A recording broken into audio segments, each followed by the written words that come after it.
Well, there's been a lot of beautiful stories about going to exotic lands and touching strangers, and not touching strangers, but touchingly beautiful stories about strangers, and starting charities or giving to charities, and my story has none of that. The most transcendental thing in my story is an ice cream sandwich.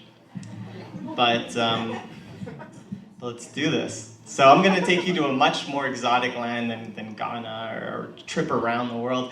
We're going to go to Côte Saint-Luc, one of the more exciting and exotic suburbs of Montreal. It's a place where not much happens, a nice, safe little Jewish neighborhood. And it's where I grew up. This story takes place when I was about 13 and just going through those first death rattles of puberty. And if you want to visualize me, I went through puberty fairly early and then stopped growing. At about 13, I was about the same height, and I was a little thinner, and my voice was a little higher and inconsistent, but pretty much the same thing. And now I'm just pretending to be an adult, so you can just picture me in this story. So I'm with my best friend, Jared, and we're in the Cavendish Mall. Is the Côte Saint-Luc people there? Yeah. Which is not even a mall anymore. It's been reduced. It's been cut, amputated to make way for houses and condos. And it was sad back then. It was a little mall, and it was very exciting, though, for someone who didn't have a car, because it was the only thing I could walk to. And it had a Cineplex Odeon, and it had a Music World. And there was a train that went through it. It was a little train on wheels that this conductor who was hired by the mall, and I don't think that the hiring process was very rigorous. He often looked drunk, and he would drive very recklessly. But the whole idea was that he would pick up children and their parents, and he would drive them around for $1, and this made the Cavendish Mall a destination for shopping. So it was a great mall, and I was walking with my friend Jared, and Jared was a little shorter than me. He was pleasantly plump, and that's not nice. And he was often picked on for being chubby, but he was deceptively strong and super, super athletic. And we were walking. There was this gang in the mall. As devious and tough as a gang could be in a Jewish suburb, they called themselves the Persian soldiers.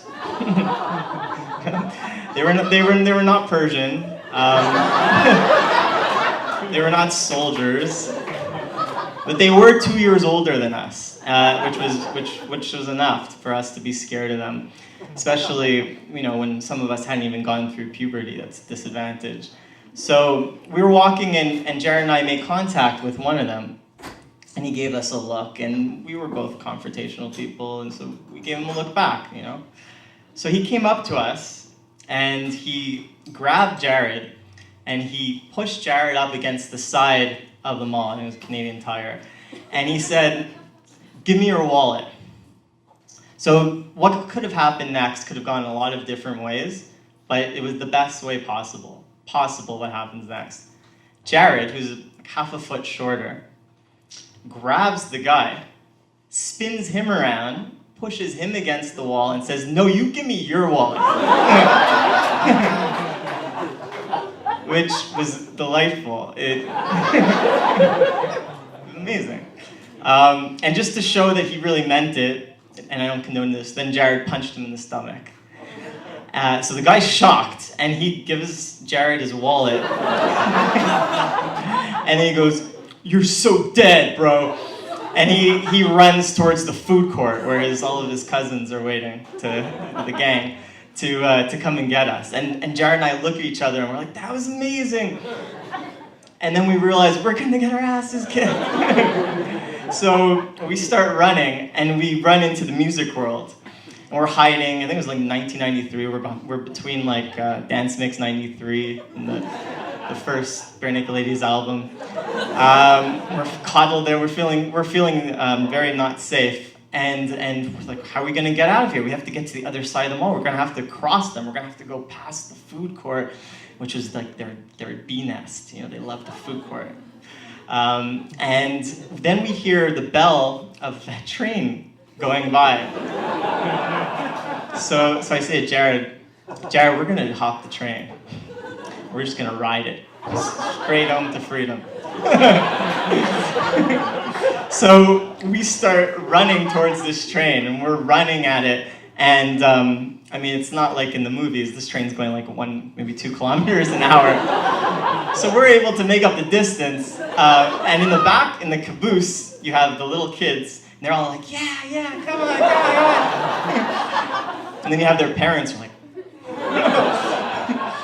we run and we jump I jump into the caboose, and I look at Jared, and he's a little slower. And I'm like, come on, Jared, come on. And he runs and he jumps on, and it's a great moment. And then we kind of slouch down the back of the caboose, which is, of course, open. But, we look out the little window, and we can see the Persian soldiers. They're running around. They're like, where are they, man? Where are they? Oh, they're so dead. They're so dead. And we're telling the kids, we're like, quiet. And we go right past the food court, right past them. It's a great moment. But of course, this conductor, he keeps making all the stops. So he stops, and we're just waiting there, frozen. And one of the Persian soldiers goes, is that them? And he goes, yeah, that's them. Like, oh. And they start running towards us. I'm like, oh my God. So we jump out of the caboose, and we start running. And this is where it becomes relevant that they're older than us. So they're faster than us, and they're closing the gap, and we know they're going to catch us. And we're running past the Cineplex Odeon, and one of the doors opens, like a side door at the exit, and the usher goes, this way, this way.